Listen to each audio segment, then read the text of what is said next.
লোকসভা নির্বাচনের অন্যতম হাতিয়ার সন্দেশখালী। আর এই সন্দেশখালীর ঘটনার পর বসিরহাটে মমতা বন্দ্যোপাধ্যায় এবং বসিরহাটে তৃণমূল প্রার্থীর সমর্থনে আজকে সভা রয়েছে।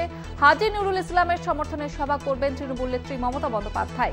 এ বিষয়ে আরো বিস্তারিত জানবো। টেলিফোন লাইনে রয়েছে প্রতিনিধি সঞ্জিত চক্রবর্তী। সঞ্জিত, আজ কি বার্তা দিতে চলেছেন তৃণমূল সুপ্রিমো?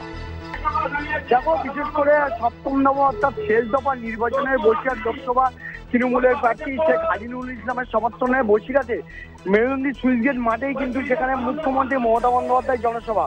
অর্থাৎ সন্দেশখালীর ঘটনা অর্থাৎ কাণ্ডের পরে এই প্রথম কিন্তু বসিরহাট মহকুমায় যে নির্বাচনী প্রচারে আসছেন বিশেষ করে রাজ্যের প্রশাসনিক প্রধান মমতা বন্দ্যোপাধ্যায় এবং একেবারে সীমান্ত লাগোয়া যে সুইচ গেট অর্থাৎ শিবাটি সংগ্রামপুর গ্রাম পঞ্চায়েতের যে সুইচ গেট মাঠ রয়েছে তার পাশেই হেলিপ্যাড করা হয়েছে। হেলিপ্যাড থেকে 20 মিটার দূরে কিন্তু পাশে জনসভা প্রকাশ্য জনসভা মঞ্চ তৈরি করা হয়েছে। ইতিমধ্যে স্ত্রীয় বলয় করা হয়েছে। বিশেষ করে সীমান্ত একদিকে রয়েছে, অন্যদিকে যে সুরক্ষার নজরদারিতে কঠোর বেষ্টনীতে মেরে ফেলা হয়েছে বিশেষ করে এই সুইচ গেট মাঠ এবং সেখানে ধাপে ধাপে 3টে স্তরে নিরাপত্তা বেষ্টনী সাজানো হয়েছে।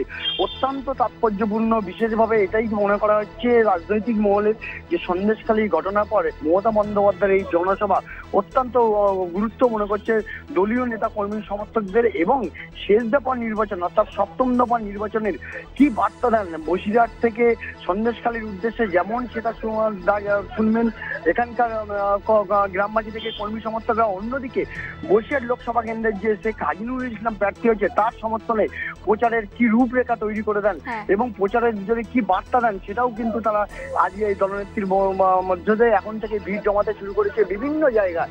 একদিকে সীমান্ত রয়েছে, অন্যদিকে সুন্দরবন রয়েছে। প্রত্যন্ত সন্দেশখালী থেকে বহু মানুষ কিন্তু ধাপে ধাপে আসতে শুরু করেছে এই মেরুদণ্ডী সুইচ গেট মাঠে, বিশেষ করে মমতা বন্দ্যোপাধ্যায়ের বক্তব্য শোনার জন্য। জয়িতা, ধন্যবাদ জানাবো সঞ্জিত।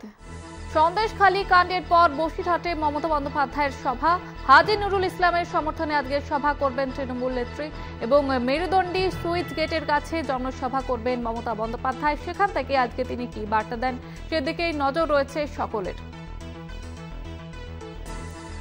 তৃণমূল প্রার্থী হাজী নুরুল ইসলামের সমর্থনে জনসভা করবেন মমতা বন্দ্যোপাধ্যায়। মেরুদণ্ডী সুইচ গেট মাঠে জনসভা এবং সন্দেশখালীর ঘটনার পরেই কিন্তু আজকে বসিরহাটের প্রথম সভা রয়েছে মমতা বন্দ্যোপাধ্যায়। সেখান থেকে আজকে কি বার্তা দেন সেদিকে নজর রয়েছে সকলের।